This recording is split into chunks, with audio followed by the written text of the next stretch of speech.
So,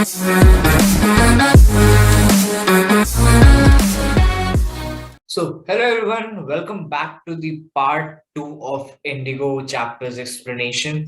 So, हम लोगों ने पार्ट 1 में ऑलरेडी एक बहुत ही मेजर पोर्शन कवर ऑलरेडी कर लिया है, जिसको हम लोगों ने एंड किस बात पर किया था, जब गांधी जी ने सारे लॉयर्स इंक्लूडिंग राजेंद्र प्रसाद और भी बाकी जितने भी इन्फ्लुएंशियल लॉयर्स थे उस टाइम के, उन लोगों के साथ एक मीटिंग फिक्स किया था उन्होंने। और उस मीटिंग में उन्होंने जो है लॉयर्स को बताया, इन्फ्लुएंस किया, और लॉयर्स अपने आप में डिस्कस करके उन्होंने ये कहा कि अगर एक इंसान, एक स्ट्रेंजर अगर हमारे लिए जेल जा सकता है तो हम क्यों नहीं अपने लोगों के लिए, अपने ही डिस्ट्रिक्ट के लोगों को हेल्प कर सके। तो उन्होंने जब ये बात गांधी जी को कहा तो गांधी जी ने मुस्कुराकर और एक्साइटमेंट में कहा कि बस हम लोगों ने अपना जो फाइट है, अपना जो प्रोटेस्ट है, बस समझो हम जीत ही चुके हैं। तो इसी के साथ आज का जो वीडियो है हम लोग शुरू करते हैं और नेक्स्ट पार्ट को कवर करते हैं। So several days later, Gandhi received a written communication from the magistrate informing him that Lieutenant Governor of the province had ordered the case to be dropped. Civil disobedience had triumphed, the first time in modern India. वो discussion होने के कुछ दिनों बाद खबर आती है कि लेफ्टिनेंट गवर्नर जो है उस प्रोविंस के, मतलब चंपारण डिस्ट्रिक्ट के जो भी लेफ्टिनेंट गवर्नर है, वो कहते हैं कि इस केस को ड्रॉप कर देंगे, यानी इस केस को वो लोग मान्यता नहीं देंगे। लेकिन सिविल डिसोबीडियंस मूवमेंट ऑलरेडी जो है शुरू होने लगा था, right? And Gandhi and the lawyers now proceeded to conduct a far-flung inquiry into the grievances. यानी पहले तो देखो क्या बोलते हैं, ट्रायम्फ हो गया था, यानी कि मतलब गवर्नर ने कह दिया था कि हम लोग इस केस को ड्रॉप कर देंगे, केस अब रद्द हो जाता है, यानी जो भी गांधी जी के ऊपर जो केस बना था वो अब ड्रॉप कर दिया जाएगा, राइट? तो Gandhi and the lawyers were now proceeded to conduct a far-flung inquiry into the grievances of the farmers. So अब जो है इस एक पार्ट में विक्ट्री पाने के बाद अब गांधी और उनके जितने भी टीम मेंबर्स थे वो लोग अब मेन जो मुद्दा है उस पॉइंट पर प्रोसीड करने के लिए आगे बढ़ते हैं, जो कि शेयर क्रॉपर्स के ऊपर जो एक्सप्लॉयटेशन हो रही थी और जितने भी शेयर क्रॉपर्स से जो कंपनसेशन ऑलरेडी ले लिया गया था उसको मतलब रिफंड करने के लिए जो वो लोग मूवमेंट कर रहे थे, right? Depositors by about 10,000 peasants were written down and notes made on the other evidence. Documents were collected. The whole area throbbed with the activity of investigators and protest of the landlords. So अब जितने भी peasants थे, जितने भी farmers थे, सबका information collect किया गया, उनसे लिखा गया, नोट्स बनाया गया, एविडेंस लिया गया, डॉक्यूमेंट्स बनाया गया, और सारे जितने भी एरिया में हर जगह पे प्रोटेस्ट होना शुरू हो गया, इन्वेस्टिगेशन होना शुरू हो गया। इन जून Gandhi was summoned to Sir Edward Gedd, the Lieutenant Governor. Before he went, he met leading associates and again laid detailed plans for civil disobedience if he could not written. So जून में sir Edward जो थे lieutenant governor उस time के, उन्होंने गांधी जी को समन किया, right? तो उन्होंने जो उनके सामने कन्फ्रंट करने से पहले उन्होंने ऑलरेडी एक प्लान बना लिया था कि अगर वो नहीं आ पाए वापस लौट के, अगर उन्हें जेल हो जाता है, उनको अगर कैद कर लेते हैं वो लोग, तो उसके लिए, उस ऑल्टरनेटिव के लिए वो पहले से ही सबके साथ जो है एक प्लान बनाना शुरू कर दिए थे, right? Gandhi had four protracted interviews with Lieutenant Governor, who as a result appointed an official commissioner of inquiry into the Indigo sharecropper situation. तो उस जो मीटिंग का जो रिजल्ट था कि उन्होंने, जो लेफ्टिनेंट थे, उन्होंने एक ऑफिशियल अपॉइंट किया जो ये सिचुएशन को, यानी जो इंडिगो प्लांटर्स वाला जो पूरा सिचुएशन था उसको मॉनिटर करे, यानी उसको इन्वेस्टिगेट करे, right? The commission consisted of landlords, governor officials and Gandhi as the sole representative of the peasants. तो ये जो पूरा टीम जो एक कमीशन फॉर्म किया गया उसमें कौन कौन इंक्लूडेड थे? गांधी जी थे, लैंडलॉर्ड्स थे, बाकी जो और जो जो ऑफिशियल्स थे, गवर्नमेंट ऑफिशियल्स थे, वो लोग भी इसमें शामिल थे, right? Gandhi remained in Champaran for an initial and uninterrupted period for 7 months and then again for several shorter visits. So वो चंपारण में रहने लगे कुछ 6-7 महीने के लिए. The visit undertaken casually on the entreaty of an unlettered peasant in the expectation that it would last a few days occupied almost a Gandhi's life. तो उनको उनका जो एक्सपेक्टेशन था कि शायद ये कमीशन फॉर्म होने के बाद चीजें बहुत जल्दी हो जाएगी, लेकिन वो जो टाइम स्पैन था वो काइंड ऑफ 1 साल जैसा, मतलब 1 साल कम से कम बीत गया. तो गांधी जी का एक बहुत ही मतलब बहुत ज्यादा टाइम कंज्यूम इस मूवमेंट में हुआ था और बहुत ही सक्सेसफुल मूवमेंट भी था. ये जो मूवमेंट है, मतलब जब भी हम लोग गांधी जी के बारे में बात करते हैं तो ये चंपारण एक्ट के बारे में बात हमेशा होती है, right? The officials inquiry assembled a crushing mountain of evidence against the big planters. So जो क्या बोलते हैं, जो कमीशन जो तैयार किया गया था, जो इन्वेस्टिगेशन हुआ था, तो बिग प्लांटर्स के ऊपर एक एविडेंस निकाला गया उनके अगेंस्ट में. When they saw this they agreed in principle to make refunds to the peasants. तो जब वो लोग पकड़े गए, वो लोग कहे कि ठीक है हम लोग अपना रिफंड कर देंगे, but how much must we pay, they asked Gandhi. तो वो लोग गांधी जी से पूछे कि कितना हम लोग पे करेंगे. फिर they thought they would demand repayment in full of the money which they had illegally and deceitfully extorted from the sharecroppers. उन बिग प्लांटर्स को लगा, उन लैंडलॉर्ड्स को लगा कि शायद गांधी जी अब पूरा जो 100% जितना भी उन्होंने पे किया था वो सारा ही रिफंड मांग लेंगे, लेकिन एक्चुअली कुछ और हुआ. He asked only 50%. There he seemed adamant. Writes J.Z. George, a British missionary in Champaran, who observed the entire episode at close range. वो मतलब वो लोग जो ये एक्सपेक्टेड नहीं था, उन्होंने लगा कि पूरा ही मांगेंगे, लेकिन उन्होंने कुछ और मांगा. उन्होंने 50% ही सिर्फ मांगा. क्यों मांगा इस बारे में हम अब नेक्स्ट पढ़ेंगे. Thinking probably that he would not give away, the representative of the planters offered to refund the extent to 25%, and to his amazement, Gandhi took him at his word, thus breaking the deadlock. लेकिन अभी भी वहां पर एक kind of concession हो रहा था. वो लोग कह रहे थे कि नहीं 50% नहीं दे पाएंगे लेकिन 20% देंगे. तो सरप्राइजिंगली जो है गांधी जी उनके ही बातों पर मतलब उन्होंने जो ऑफर किया वो उन्होंने मान लिया.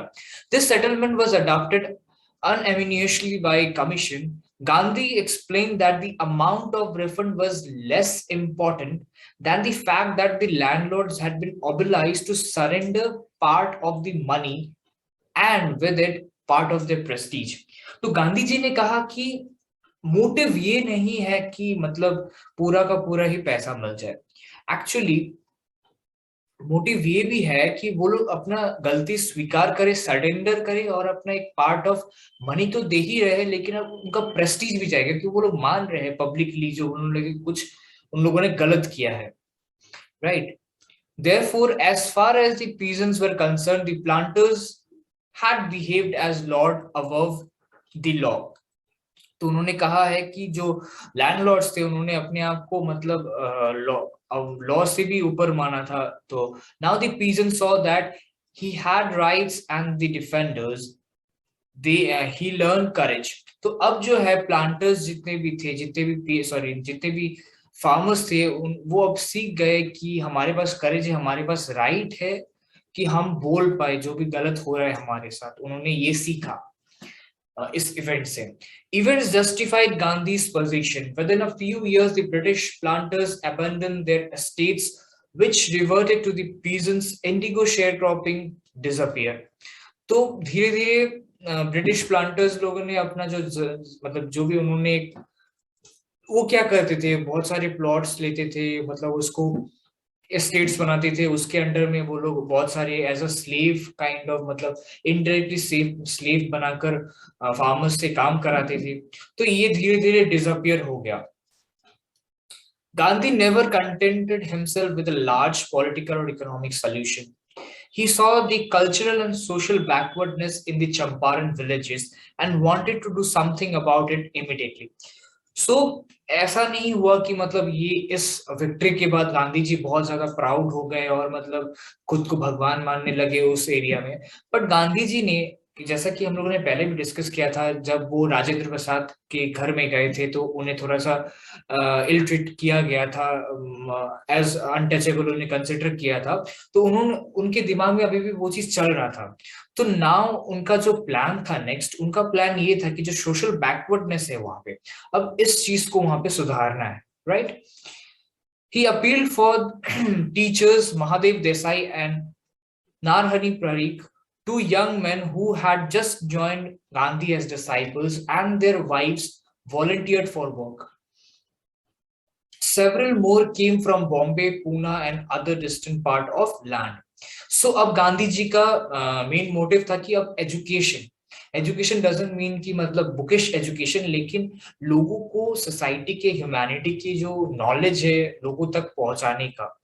तो अब वो अपने सेटअप करना चाहते हैं कुछ इंस्टीट्यूशंस जहां से वॉलंटियर करने के लिए महादेव देसाई आते हैं, और बाकी जितने भी उनके मेंबर्स हैं जो उनके अंडर काम करते हैं वो लोग सब वॉलंटियर करने आ रहे थे बॉम्बे से, पूना से। Devdas Gandhi's youngest son arrived from ashram, and so did Mrs. Gandhi. सो उनके बेटे, उनका जो बेटा था देवदास, वो भी आ गए। देन उनकी जो वाइफ थी कस्तूरबाई, वो भी आ गई थी। Primary schools were opened in 6 villages. Kasturbai taught the ashram rules on personal cleanliness and community sanitization. तो अब उनकी वाइफ जो है, गांधी जी की वाइफ ने सारे सोसाइटी में सबको क्लीनलीनेस के बारे में लेसन्स दिया, कैसे हाइजीन रखना है हर मतलब अपनी सराउंडिंग्स को। देन प्राइमरी स्कूल्स खोले गए 6 विलेजेस में। हेल्थ कंडीशंस वर मेजरेबल, क्योंकि गांधी जी ने देखा कि वहाँ के जो हेल्थ कंडीशंस है, जो मेडिकल फैसिलिटीज है, वो बहुत ही बुरे कंडीशन में है। Gandhi got a doctor to volunteer his service for 6 months। तो गांधी जी ने डॉक्टर्स का भी अरेंजमेंट किया जिन्होंने 6 महीने के लिए वॉलंटियर किया। 3 medicines were available: Kastur oil, quinine, and sulfur ointment. Anybody who showed a coated tongue was given a dose of Kastur oil. Anybody with malaria fever received quinine plus Kastur oil. Anybody with skin eruption received ointment plus Kastur oil। तो यहाँ पे मतलब कुछ दवाइयाँ का भी arrangement किया गया अकॉर्डिंग टू डिफरेंट प्रॉब्लम्स जो लोग फेस कर रहे थे। Gandhi notice the filthy state of women's clothes. तो वहां पे क्लोथ्स को लेकर भी बहुत अनहाइजीन फैला हुआ था, स्पेशली वुमेन्स में। तो इस काम के लिए उन्होंने अपने वाइफ को चुना। He asked Kasturbai to talk to them about it. उन्होंने कहा कि सबसे जाकर बात करें, अवेयरनेस फैलाए। One woman took Kasturbai into her hut and said, look, there is no box or cupboard here for clothes. The sari I am wearing is the only one I have. तो उन विलेजेस में से एक woman जो है गांधी जी की wife को अपने घर में लेकर गई, और उन्होंने कंडीशन दिखाया कि कोई कबर्ड नहीं है हमारे पास कपड़े को रखने के लिए। देन वो जो एक साड़ी पहनी थी वो एकमात्र साड़ी है उनके पास। तो ये सब बहुत ही मिजरेबल कंडीशन चल आ रहा था चंपारण में, right. During his long stay in Champaran, Gandhi kept a regular distance watch on the ashram. आश्रम मतलब जो अहमदाबाद में उनका साबरमती आश्रम था, तो वो वहां से भी बहुत ज्यादा मतलब कनेक्टेड थे, मतलब वहां का भी देखभाल कर रहे थे और यहाँ का भी देखभाल कर रहे थे, क्योंकि बहुत ही लॉन्ग पीरियड के लिए वो चंपारण में रह गए थे। He sent regular instruction by mail and asked for financial accounts। तो वो कुछ फाइनेंशियल नीड्स उनको पड़ रहा था, तो उन्होंने वहां पे उन्होंने रिक्वेस्ट भेजा। Once he wrote to the residents that it was time to fill in the old latrine trenches and dig new ones, otherwise the old ones would begin to smell bad। So अब धीरे धीरे जो है जितने भी toiletries की क्या बोलते हैं, सैनिटाइजेशन की बात होती है, हाइजीन की बात होती है, वो इनिशिएट कर रहे थे। उन्होंने कहा कि जितने भी टॉयलेट्स थे उनके लिए जो ट्रेंचेस है उसको नए डिग करना जरूरी है, नहीं तो पुराने वाले ओवरफ्लो हो जाएंगे और बहुत ही मतलब बहुत ज्यादा मतलब उससे क्या होता है कि बैक्टीरिया फैलती है, वायरसेस फैलते हैं, तो वही चीजें वो समझा रहे थे वो। The Champaran episode was a turning point in Gandhi's life. जैसा कि मैंने कहा कि मतलब ये बहुत ही एक एक्स्ट्रा ऑर्डिनरी उनके लाइफ में एक मूवमेंट था, क्योंकि हम हमेशा इस चंपारण एक्ट के बारे में बात करते हैं। What I did, he explained, was a very ordinary thing. I declared that the British could not order me about my own country. तो ये जो मूवमेंट हुआ था, इसके बाद लोगों में एक चीज फैला था, उनको भी समझ में आया था कि मतलब जो ब्रिटिशर्स है, जो बाहर है, बाहर के लोग हैं, आउटसाइडर्स है, वो कभी भी जो इंडियंस है उनको कभी भी ऑर्डर नहीं कर सकते कि वो लोग कैसे रहेंगे, राइट?